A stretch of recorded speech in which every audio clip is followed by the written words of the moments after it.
The interconnected structures of the brain allow higher mental functions. Analysis of higher mental functions include language, memory, brainwaves and EEGs, consciousness, sleep, and sleep-wake cycles. The first two we'll discuss are language and memory.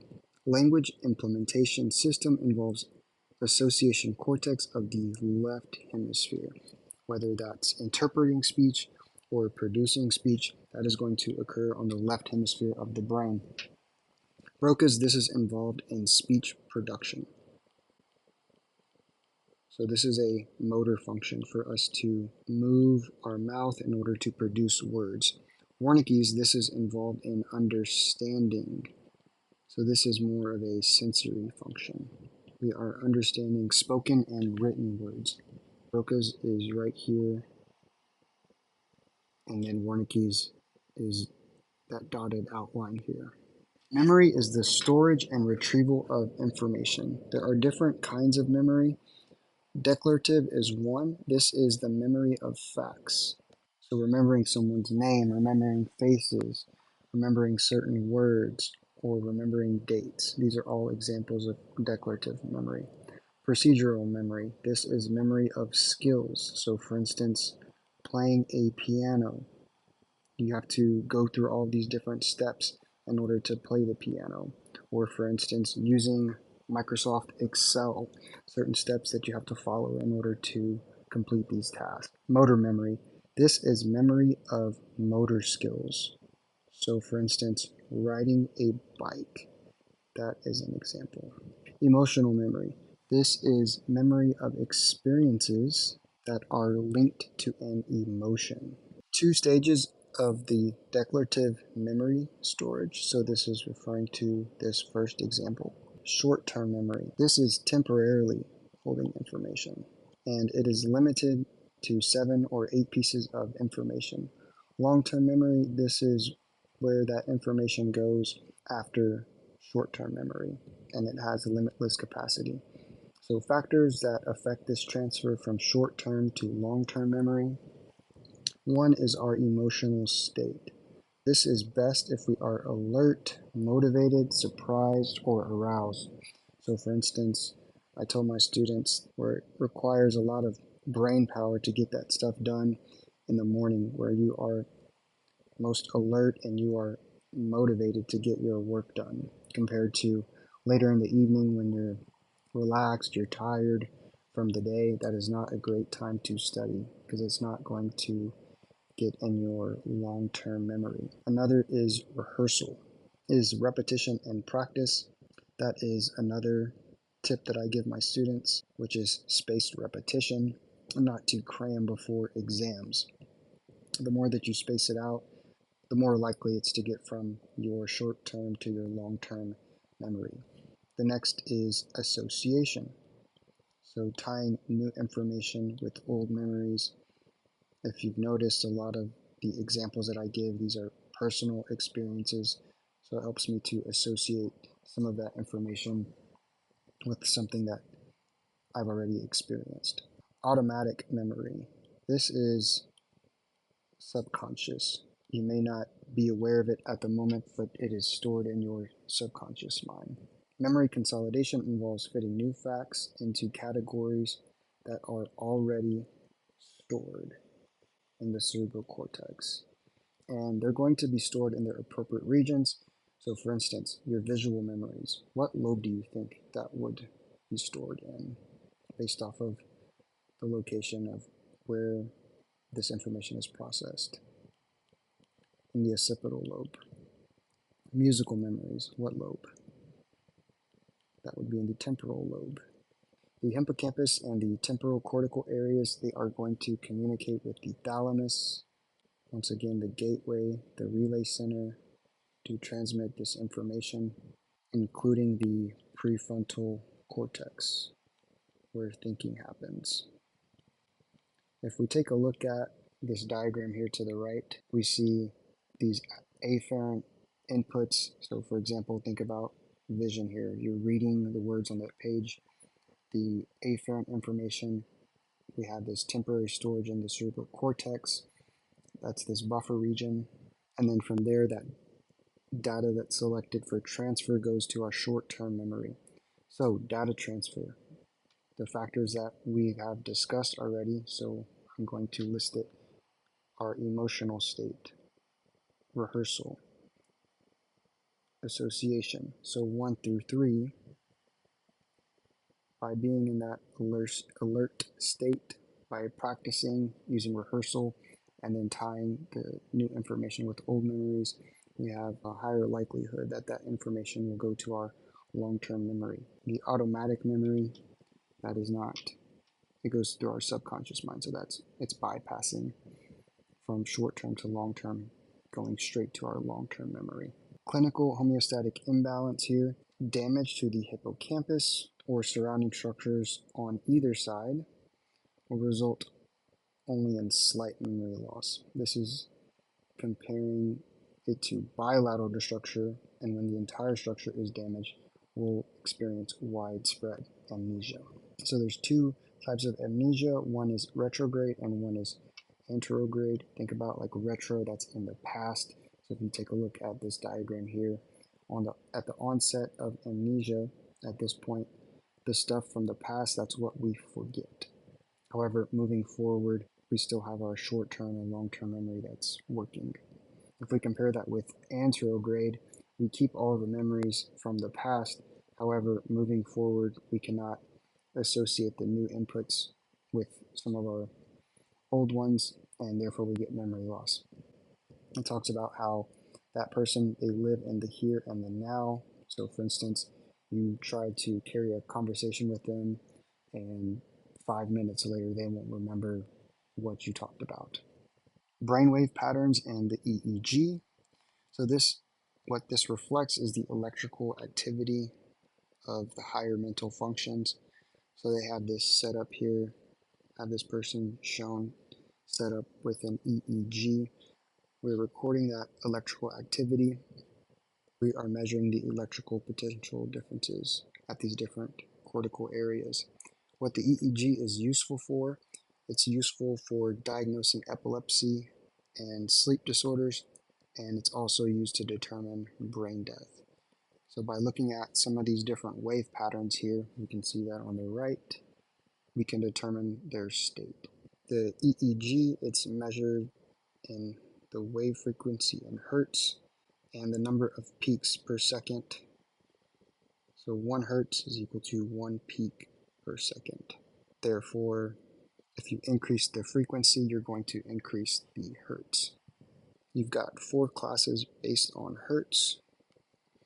The alpha waves, this is when the brain is idling. So for instance, if you are at home watching TV, or if you are doing dishes, this would show some of these alpha waves. And it also shows the frequency here of these alpha waves from 8 to 13 hertz. These beta waves, this occurs when we are mentally alert. So for instance, studying the night or the day before the exam, you are mentally alert trying to learn that information. Theta waves, these are these more irregular. We can also see, look at some of the patterns here. For the theta waves, they are common in children, but they are uncommon in awake adults. So in an awake adult, you would not expect to see theta waves. Delta waves, these have high amplitude waves that will be seen during deep sleep. So they occur when the RAS system is suppressed, as during anesthesia. This indicates brain damage in an awake adult. Looking at consciousness. Consciousness involves the perception of sensation. So for instance, the ability to feel things. Voluntary initiation and control of movement. Think about when a person is unconscious, they can't feel anything, they are just laying there, there is no movement.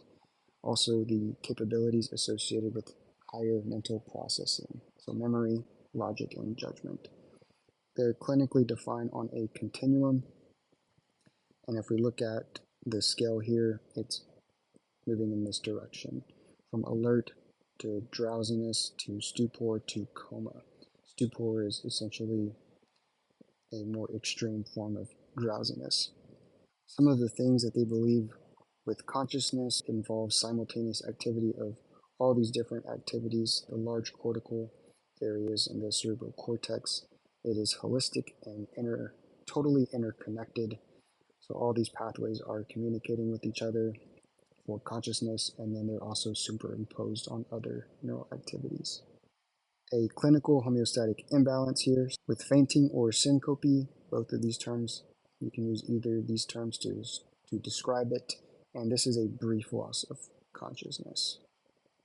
Most often due to an inadequate cerebral blood flow. So low blood flow to the brain. So this can be due to low blood pressure or ischemia from hemorrhage. For instance, a blockage in the brain, not enough blood flow to that particular area. Also, severe emotional stress. I had a friend, he was taking an exam and he fainted right before taking that exam. Coma. This is unconsciousness for an extended period of time. And brain death, this is irreversible. So irreversible coma. Sleep is the state of partial unconsciousness from which a person can be aroused by stimulation. So the cortical activity is depressed. However, the brainstem activity doesn't change. The heart still has to pump blood to the rest of the body. We can break down the two major types of sleep into non-rapid eye movement sleep and rapid eye movement sleep. The NREM is broken into 4 stages, and during these 4 stages, arousal becomes more difficult as you progress from stage 1 to stage 4, as well as the deepening of sleep. For NREM sleep, stages 1 and 2, during stage 1, the brain waves that we will see are the alpha waves. So we see these alpha waves and relaxation will begin. During stage 2, we have the theta waves. During stages 3 and 4, we can term this the slow wave sleep. During stages 3 and 4, the frequency of the waves, it's going to decline and the amplitude is going to increase. So that is the height of the wave.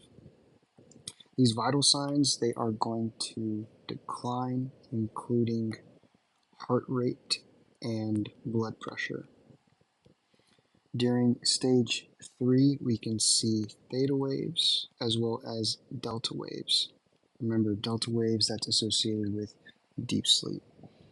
And stage 4, we primarily see delta waves. Moving on to REM sleep, this occurs about 90 minutes in, and we will see temporarily paralysis except for rapid eye movement, hence the name, the rapid eye movement sleep. Oxygen consumption, heart rate, respiratory rate, including blood pressure, they're going to increase during the REM sleep, and our GI motility is going to decrease. During REM sleep, this is where most dreaming occurs.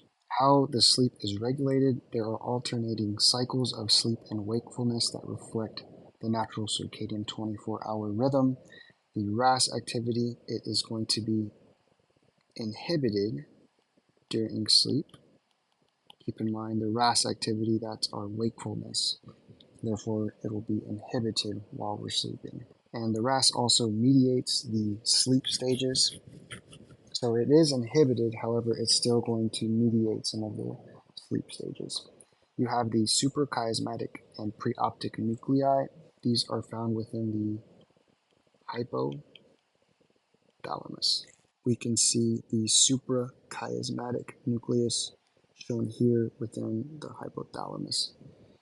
What it's going to release is our orexins. These orexins, they help the cortex to wake up. This top diagram shown right here, it shows the stages of NREM. So you go from stage 1 all the way down to stage 4. Typically you will see, once again, you'll see the rapid eye movement. That stage occurs right here, about an hour and a half. So typically if you go to bed at midnight, your natural sleep cycle, you would wake up at 7:30 a.m. as for one cycle to complete, it takes about an hour and a half. Over here, we can see the different waves that are shown during each stage of sleep, from stage 1 all the way to stage 4. Take a look at these delta waves here, how that amplitude, as we discussed earlier, so the height of it, it's starting to increase. Moving onwards to the importance of sleep, the slow wave sleep, so stages 3 and 4, this is presumed to be the restorative stage. People deprived of their REM sleep, they become moody and depressed, and it's thought that the REM sleep, it gives the brain the opportunity to analyze the day's events and work through some of the problems and emotional events. Also, it's thought to eliminate unneeded synapses that were formed, so we dream to forget. Some of the daily sleep requirements, they are going to decline with age, so as we get older, we do not need to sleep as much. In stage 4, sleep declines steadily and may disappear after the age of 60.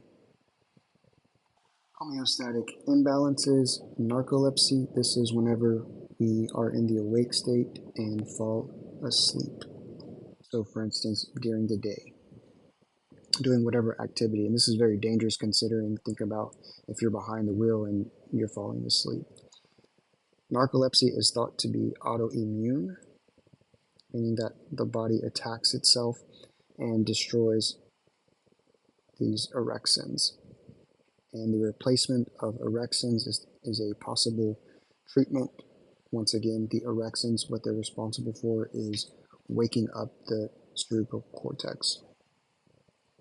Insomnia, this is the inability to obtain quality sleep, and this can be caused by a variety of things, including depression, anxiety, overusing the caffeine, or using your computer or cell phone too close to bedtime, so that blue light can disrupt your sleep. And this may be treated by blocking orexin action.